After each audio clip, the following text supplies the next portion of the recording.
दोस्तों, आज मैं आपको जो कहानी सुनाने जा रही हूँ, ये कहानी है राजकुमारी तितली की। तो चलिए दोस्तों, देखते हैं आज की ये कहानी। एक समय की बात है, वहाँ एक अति सुंदर राजकुमारी रहती थी। जितनी वो सुंदर थी, वैसा ही उसका स्वभाव था और ऐसी मनमोहक आंखें जिसमें आप खो जाएं। वो आस पड़ोस के सभी राज्यों में बहुत मशहूर थी, न केवल अपनी सुंदरता के लिए, पर अपनी बुद्धिमानी और सही फैसले के लिए भी। बहुत से राजकुमार उसके लिए दिलो जान लुटाना चाहते थे, पर वो असफल रहे। एक व्यक्ति जो जादूगर था और वो उस सागर को भी सुखा सकता था, वो उस राजकुमारी के प्यार में पागल हो गया। वो जादूगर उस महल तक यात्रा करके आया ताकि स्काइला का हाथ विवाह के लिए मांग सके। हे सुंदर राजकुमारी, मैं यहाँ पर आपका हाथ विवाह के लिए मांगने आया हूँ। परंतु राजकुमारी ने उसे इनकार कर दिया। नहीं, तुम इस योग्य नहीं हो। इतना सुनते ही जादूगर को बहुत गुस्सा आ गया। वो उससे बहुत प्रेम करता था और उससे छोड़ना नहीं चाहता था, इसलिए उसने उसे एक तितली के रूप में बदल दिया और वो दोनों बस वहाँ से गायब हो गए। इससे पहले कि कोई जान पाता कि क्या हुआ था, उसने उससे वादा किया कि वो उसे उसका जीवन वापस कर देगा यदि वो उससे विवाह करने के लिए सहमत हो जाए। फिर भी स्काइला ने इनकार कर दिया। हे सुंदर राजकुमारी, अभी भी तुम मुझे क्यों मना कर रही हो? क्योंकि तुम इस योग्य नहीं हो। मैं इस योग्य नहीं, पर तुम एक तितली हो। मुझसे प्रेम करो, मैं तुम्हें वापस मानव रूप में बदल दूंगा। कभी नहीं। और एक रात उसे भागने का मौका मिला और उसने इसका पूरा लाभ उठाया। राजकुमारी, तुम्हें सहमत होने में आखिर क्या समस्या है? बोलो। अरे, वो तो चली गई।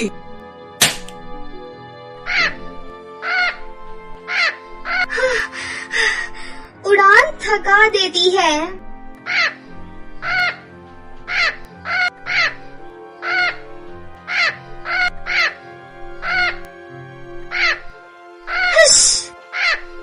दूर हटो।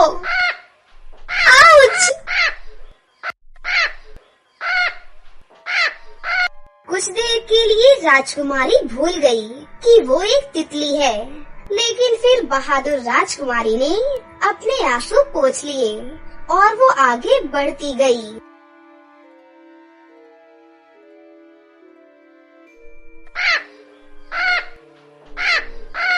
ओ नहीं!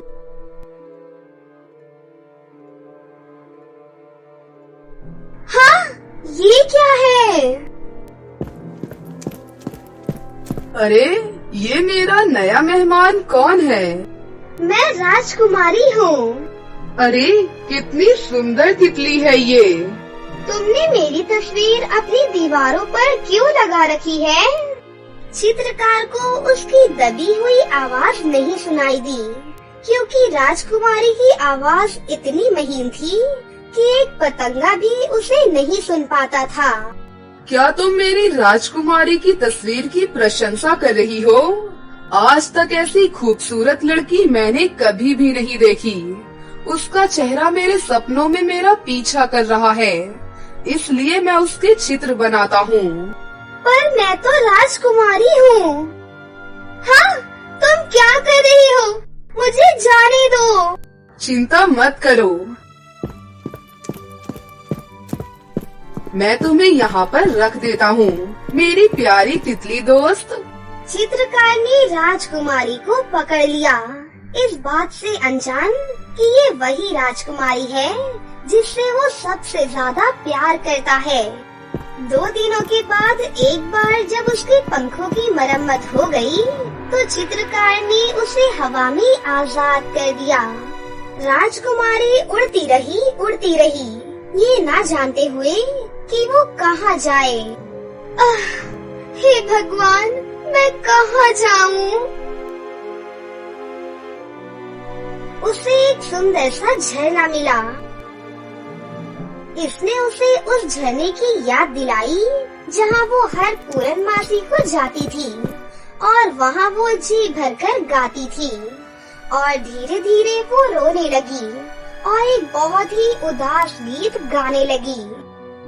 उसे ये बात पता नहीं थी कि वो झरना एक देवी का घर था। तुम्हारी बहुत ही लाजवाब आवाज है, प्यारी नन्ही तितली। मैं राजकुमारी हूँ। मैंने तुम्हें गुनगुनाते हुए सुना अपने पानी से भरे घर के अंदर। गुनगुनाते हुए? मैंने सोचा मैं गा रही थी। राजकुमारी अभी भी ये नहीं समझ पाई कि संसार उसकी असली आवाज नहीं सुन सकता। कोई भी इंसान तुम्हें नहीं सुन सकता है, इसलिए मैं तुम्हें आवाज का वरदान देती हूँ। अब राजकुमारी की सच्ची आवाज सुनाई देने लगी। तितली राजकुमारी जी भरकर गाने लगी, जिसने देवी को इतना प्रसन्न किया कि उसने स्काइला को एक इच्छा मांगने का वरदान दे दिया। ओ धन्यवाद देवी। उसने देवी को अपनी पूरी कहानी सुनाई और उससे कहा कि उसकी ख्वाहिश है कि वो उसे उसका इंसानी रूप फिर से वापस दे दे। ओ, मैं ऐसा नहीं कर सकती क्योंकि ये जादू इतना ताकतवर है कि मैं इसे हमेशा के लिए पलट नहीं सकती हूँ। हमेशा के लिए से आपका क्या मतलब है? मैं तुम्हें तुम्हारा मानवीय रूप दे सकती हूँ, पर केवल 2 मिनट के लिए ही। ओह धन्यवाद, धन्यवाद। केवल एक ही तरीका है इस सम्मोहन को तोड़ने का, कि उसे मारा जाए जिसने तुम पर ये जादू किया है। उस कमबख्त बूढ़े जादूगर ने मेरे साथ ये सब कुछ किया है। यदि तुम उस जादूगर को हरा सको तो तुम फिर से अपने मानव रूप में बदल सकती हो। राजकुमारी को बताया गया कि उसके ये 2 मिनट तब आएंगे जब उसको इसकी बहुत ज्यादा जरूरत होगी।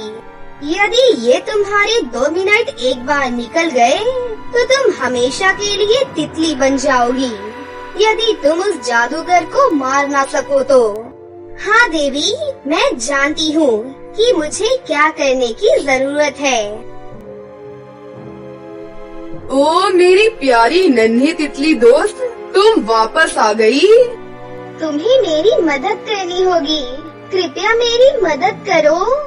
अरे तुम तो बोल भी सकती हो, तुम्हें किस चीज की मदद चाहिए? मैं राजकुमारी स्काइला हूँ, मुझे तुम्हारी मदद चाहिए ताकि मैं वापस अपने इंसानी रूप में आ सकूं। मुझे समझ में नहीं आ रहा है कि तुम राजकुमारी कैसे हो सकती हो, जो इतने सालों से प्रेम और लगाव का लक्ष्य रही हो। तुम तो बस एक तितली हो। एक दुष्ट जादूगर ने जो मुझसे प्रेम करता था, मुझे इस रूप में बदल दिया। मैं उस दुष्ट के जाल से बच कर आई हूँ। मैं यहाँ पहुँची हूँ उससे बचने की कोशिश में। वो बेचारा चित्रकार असमंजस में पड़ गया। क्या ये बोलने वाली तितली सचमुच राजकुमारी स्काइला हो सकती है? तुम्हें ये साबित करना होगा कि तुम राजकुमारी स्काइला हो। क्या बकवास है? तो क्या मुझे हर उस बोलने वाली तितली पर विश्वास करना होगा जो भटकती हुई मेरे घर के अंदर आ जाए? उसकी बात में दम तो था। ठीक है, मुझसे कुछ ऐसा पूछो जो असली राजकुमारी को ही पता हो। तुम्हारे पिता ने तुम्हारे 6वें वर्षगांठ पर तुम्हें क्या दिया था?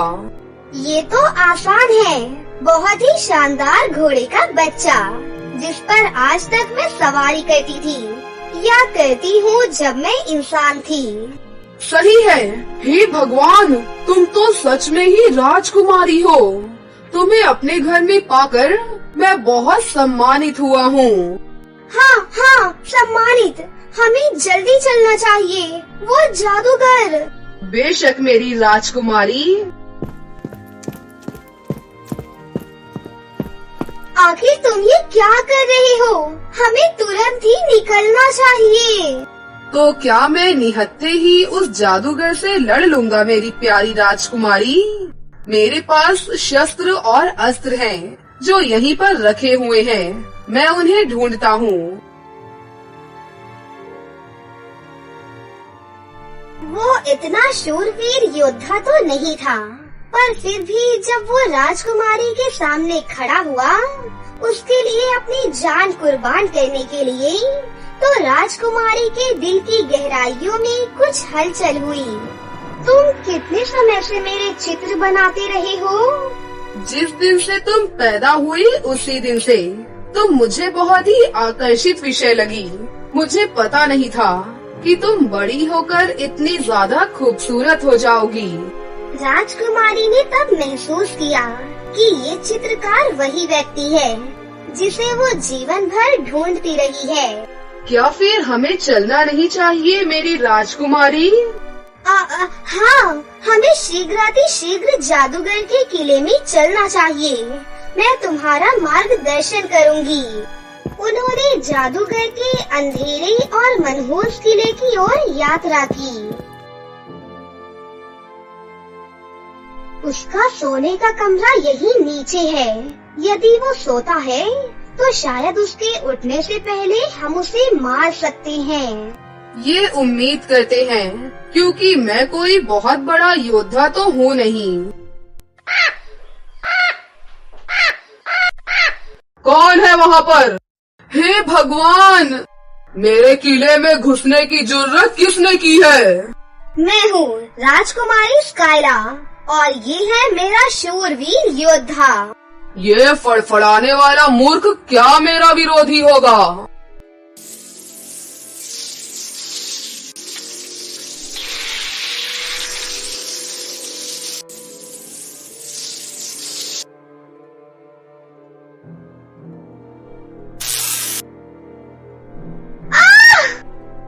ओ नहीं, मेरी राजकुमारी, तुम मुझे बचाने के लिए इंसान बन गई।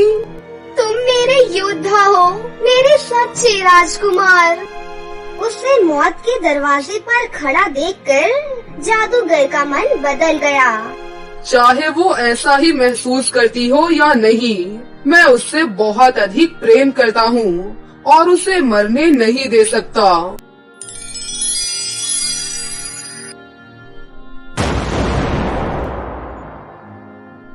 वो चला गया है। मैं एक बार फिर इंसान बन गई हूँ। चलो घर चले मेरी राजकुमारी। उन्होंने जादूगर के अस्तबल से एक घोड़ा चुराया और घर वापस जाने लगे, अपनी नई जिंदगी शुरू करने के लिए, हमेशा खुशी खुशी जीने के लिए। बेला और एला नाम की दो जुड़वा राजकुमारी परी बहनें परीलोक में रहती थी। वो दोनों दिखने में बिल्कुल एक जैसी ही थीं और बहुत ही खूबसूरत थीं। दोनों बहनें बहुत ही शक्तिशाली थीं और साथ ही बहुत नेक दिल की थीं। वो हमेशा दूसरों की मदद करती थीं। दोनों को पृथ्वी लोक पर जाना और लोगों की मदद करना बहुत अच्छा लगता था, इसीलिए वो कई बार पृथ्वी लोक पर घूमने जाया करती थीं। बेला, ये पृथ्वी लोक कितना सुंदर है ना। मेरा तो मन करता है कि मैं यहीं बस जाऊं। हाँ, मुझे भी ये बहुत अच्छा लगता है। एक दिन दोनों बहनों की मुलाकात सूरज और नीरज नाम के दो भाइयों से होती है। दोनों भाई बहुत ही सुंदर थे। धीरे धीरे बेला और एला को उन दोनों भाइयों से प्यार हो जाता है और वो दोनों बहनें उन दोनों भाइयों से शादी कर लेती हैं। दोनों परियां रानी परी के पास परीलोक में आशीर्वाद लेने जाती हैं। रानी परी, हमने शादी कर ली है और अब से हम पृथ्वी लोक पर ही रहेंगे। आपको जब भी हमारी जरूरत हो तो हमें याद कीजिएगा। बेला की ये बात सुनकर रानी परी को बहुत गुस्सा आ जाता है। क्या तुम दोनों ने इंसानों से शादी की और उसके बावजूद मेरे सामने आने की हिम्मत कैसे की? जल्दी से यहाँ से वापस चली जाओ, नहीं तो तुम्हें बहुत कड़ी सजा दूंगी। तुम दोनों ने परीलोक के नियमों को तोड़ा है। हाँ रानी परी, इन दोनों को इनके किए की सजा दो। वो सही कह रही है, इन दोनों को इनके किए की सजा दो, नहीं तो बाकी परियां भी ऐसा करेंगी। रानी परी अपने जादू से उन दोनों बहनों की शक्तियाँ छीन लेती है। अब तुम दोनों इंसानों की तरह अपने पृथ्वीलोक पर ही रहना। रानी परी उन दोनों परियों को पृथ्वीलोक पर भेज देती है। सूरज और नीरज के पिता पप्पू बहुत ही लालची और चालाक आदमी था। दोनों भाई अपनी पत्नियों को लेकर अपने घर पहुंचते हैं। अरे तुम दोनों ये किसे उठा लाए? पापा, हम दोनों ने शादी कर ली है और पापा ये दोनों आपकी बहुएं हैं। अरे मैं ऐसी कोई शादी नहीं मानता। चुपचाप इन दोनों को इनके घर छोड़कर आ, नहीं तो तुम दोनों को भी निकाल दूंगा। पापा, अगर ये दोनों यहाँ नहीं रहेंगी तो हम दोनों भी नहीं रहेंगे। अरे नहीं, अगर मैंने इन्हें जाने के लिए बोल दिया तो ये दोनों तो मेरे बेटों को भी ले जाएंगी। नहीं नहीं, मुझे कुछ ऐसा करना होगा कि ये लड़कियां अपने आप यहाँ से भाग जाएं। अरे मेरे बच्चों, मैं तो मजाक कर रहा था। आओ बेटा, मुझसे आशीर्वाद तो लो। चारों अपने पिता से आशीर्वाद लेते हैं। अरे जुग जुग जियो मेरे लाल, खूब अमीर अमीर बहुए लाओ मेरे लिए। पापा, ये कैसा आशीर्वाद दे रहे हो? अरे मैं तो मजाक कर रहा हूँ बच्चों, तुम तो मेरी हर बात का बुरा मान जाते हो। जाओ बेटा, अंदर जाकर आराम करो। दोनों भाई अपनी पत्नियों के साथ अपने अपने कमरे में चले जाते हैं।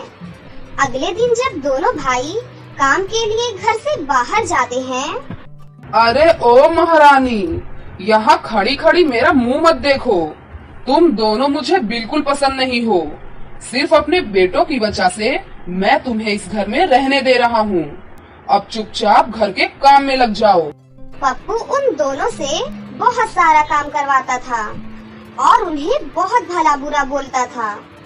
दोनों बहनें चुपचाप घर का सारा काम करती थीं और बदले में अपने ससुर से गालियाँ सुनती थीं, लेकिन कभी भी अपने ससुर जी को जवाब नहीं देती थीं। इसी तरह काफी दिन बीत जाते हैं। दोनों बहनें अब गर्भवती हो जाती हैं। जब ये बात पप्पू को पता चलती है तो पप्पू बहुत परेशान हो जाता है। हाय राम, मैं तो इन दोनों को यहाँ से उठाकर बाहर फेंकने की सोच रहा था, लेकिन ये दोनों तो हमेशा के लिए यहाँ डेरा डाल चुकी हैं। अब मैं अपने बेटों के लिए अमीर बहुएं कहाँ से लाऊंगा? उदास मन से पप्पू जंगल की ओर चला जाता है। वहाँ पप्पू को एक राक्षस मिलता है। आजा मोटे, आज मैं तुझे पका कर खाऊंगा।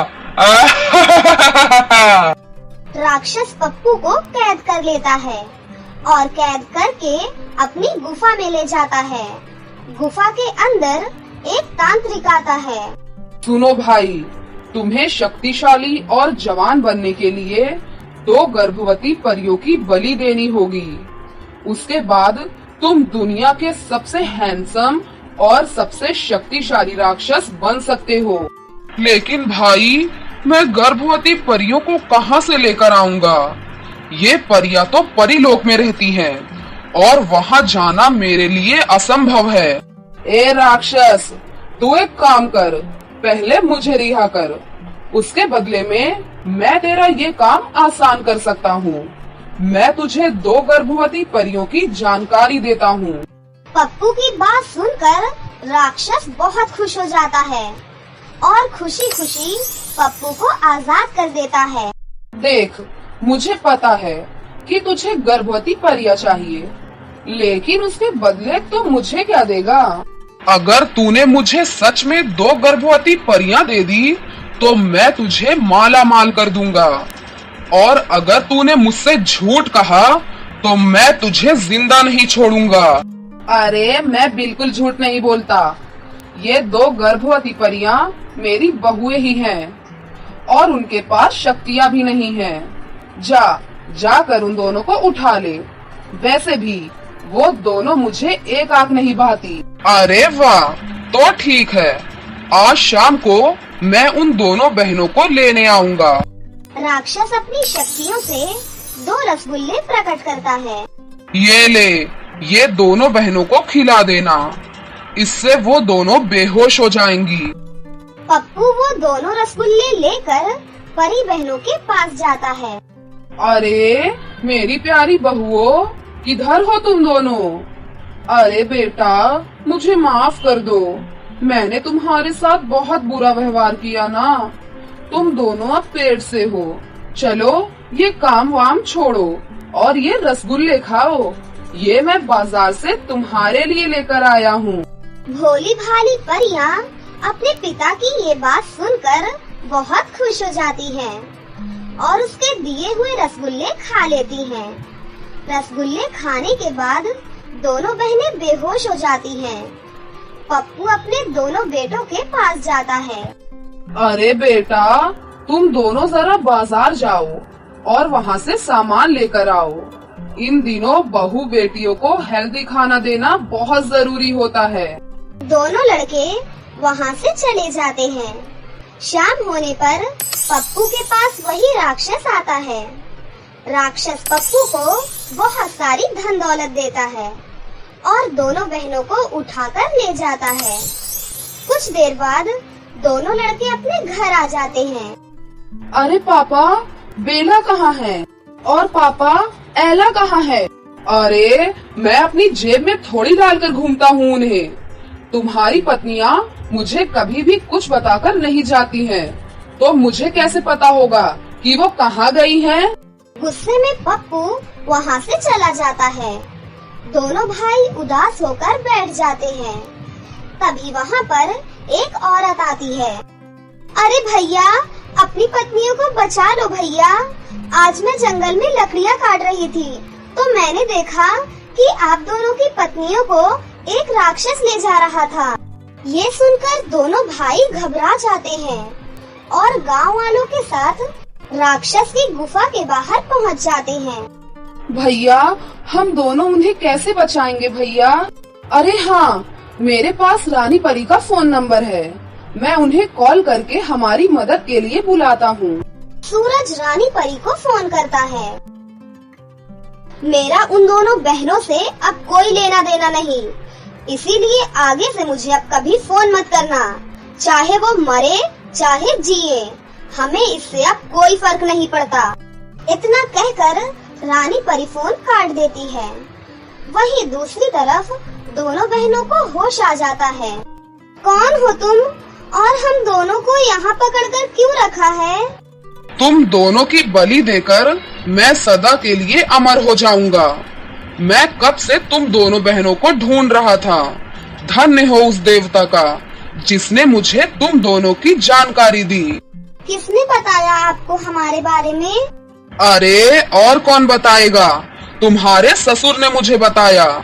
और जो रसगुल्ले तुमने खाए थे वो मैंने तुम्हारे ससुर को दिए थे, जिसे खाकर तुम दोनों बेहोश हो गई थी।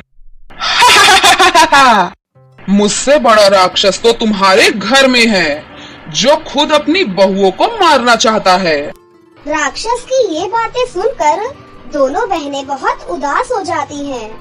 राक्षस दोनों बहनों को मारने के लिए आगे बढ़ता है कि तभी वहाँ पर रानी परी आ जाती है और राक्षस को अपनी शक्तियों से मार डालती है और दोनों बहनों को खुशी खुशी आजाद कर देती है। रानी परी उन्हें लेकर गुफा के बाहर आ जाती है और पप्पू दोनों बहनों को जिंदा देखकर घबरा जाता है। अरे तुम दोनों अभी तक मरी नहीं, कहाँ है वो राक्षस? मिलाओ मुझे उससे। पापा, ये कैसी बातें कर रहे हैं? फिर दोनों बहनें पप्पू के बारे में पूरे गांव को और अपने पतियों को भी बताती हैं।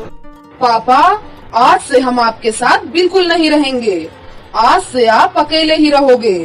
रानी परी उन चारों को लेकर अपने परिलोक चली जाती है और बेचारा पप्पू हमेशा के लिए अपने घर पर अकेला रह जाता है। तो दोस्तों, कैसी लगी आपको हमारी ये कहानी? अगर आपको हमारी कहानी अच्छी लगी हो तो इसे जरूर लाइक करें, साथ ही हमारे चैनल को सब्सक्राइब भी कर लें और बेल आइकन को